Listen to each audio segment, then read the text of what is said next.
Yo, what is up guys? And today we're going to be talking all about farming gold. Now gold is the most widely used resource in Epic 7 because you're going to need gold to craft gear, enhance gear, upgrade units, purchase summoning tickets, basically everything in the game.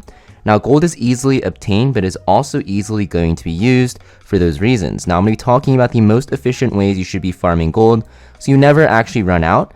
And because gold can be farmed pretty much anywhere, you want to make sure you get the maximum bang for your buck because you only get a certain amount of energy every single day on your account. So the first thing I want to talk about is the Three Sisters Diary or the Reputation tab. If you guys have been playing the game for a bit, you guys probably already know that there is going to be daily quests and weekly quests within this tab.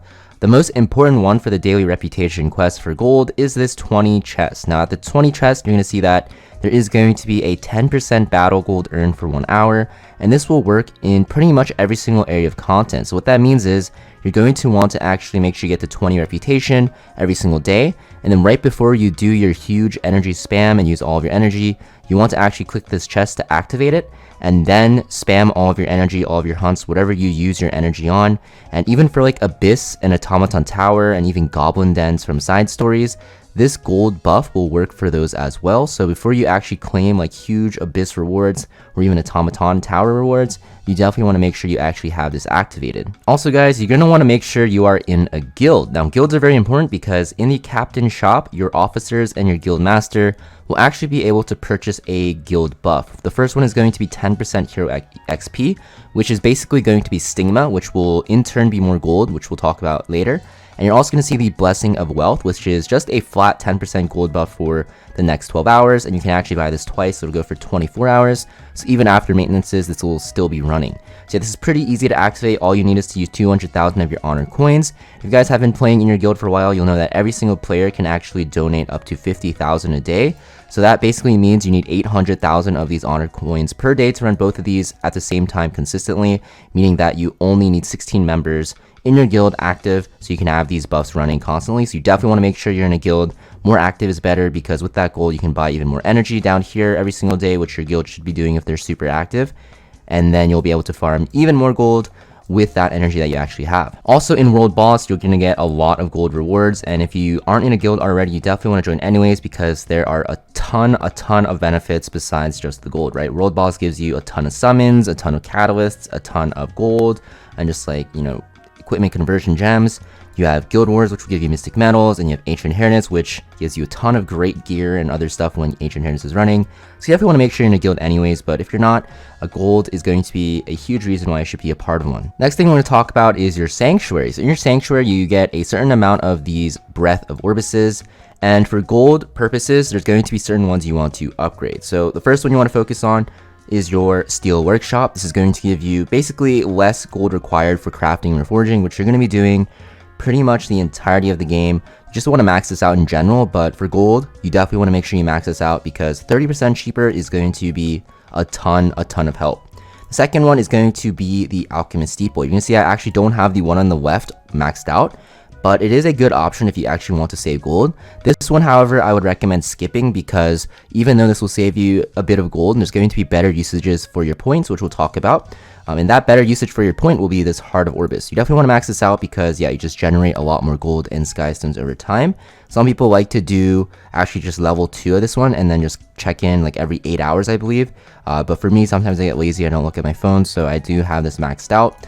And then most importantly, guys, the Forest of Souls. The Forest of Souls is very important because penguins in this game will basically equate to gold. Because if you guys didn't know, you can actually go to your bag here, you can go to currency, then you click your enhancement ingredients here, you click arrange, and you can actually sell your penguins. And these penguins actually sell for a lot. So if I go for like epic penguins, I sell 20 of them. You're gonna see I get a huge chunk of gold, I get 1 mil, and I get 20 silver transmit stones. So it's a great source of gold to actually, you know, acquire. And the best way to do this is just maxing this out so you have, you know, more passive penguin growth over time.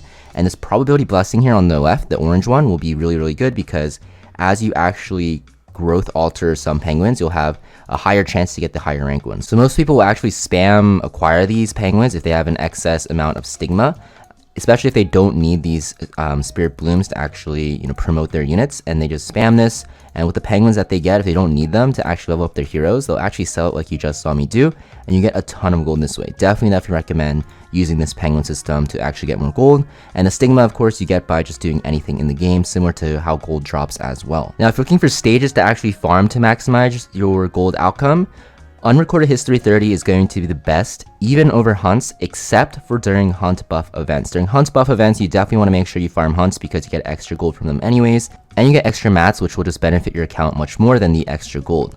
If you use your leaps on hunts during hunt buff events, then you should be good to go. For the rest of the time, you can just spend your time in Unrecorded History, especially if you need more catalysts to actually awaken and skill enhance your units. If you only need gold, I recommend Unrecorded History 30.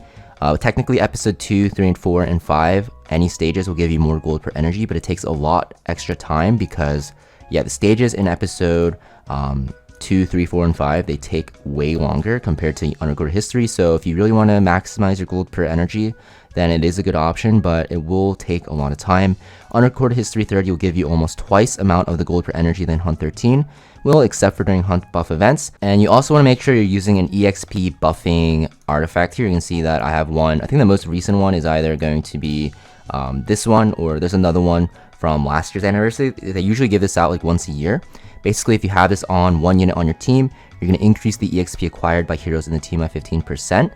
And if your units are all maxed out, all that excess EXP will actually turn into stigma. You're going to see that this artifact, if I can actually load into the usage statistics here, it is going to be used by very commonly, farming units. You have like Arbiter Vildred, very used for farming, Adventure, you have Free Spiritaria, probably the best free-to-play option, Green Vildred, Fire Mercedes, etc. So very good way to actually use this artifact to actually get more gold. Okay, that's pretty much it for how you want to farm gold in Epic 7. I'm sure there are other ways, but for the most part, you just want to be farming Unrecorded History 30, using that excess stigma to actually buy penguins and sell it.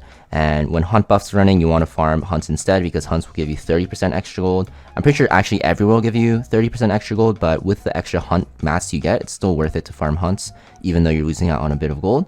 Make sure you're on a guild, and also make sure you actually take advantage of your gold buffs from the reputation. So that being said, that's pretty much it for this video though, guys. If you guys found this video helpful, make sure you guys leave a like and consider subscribing, and I'll see you guys next video.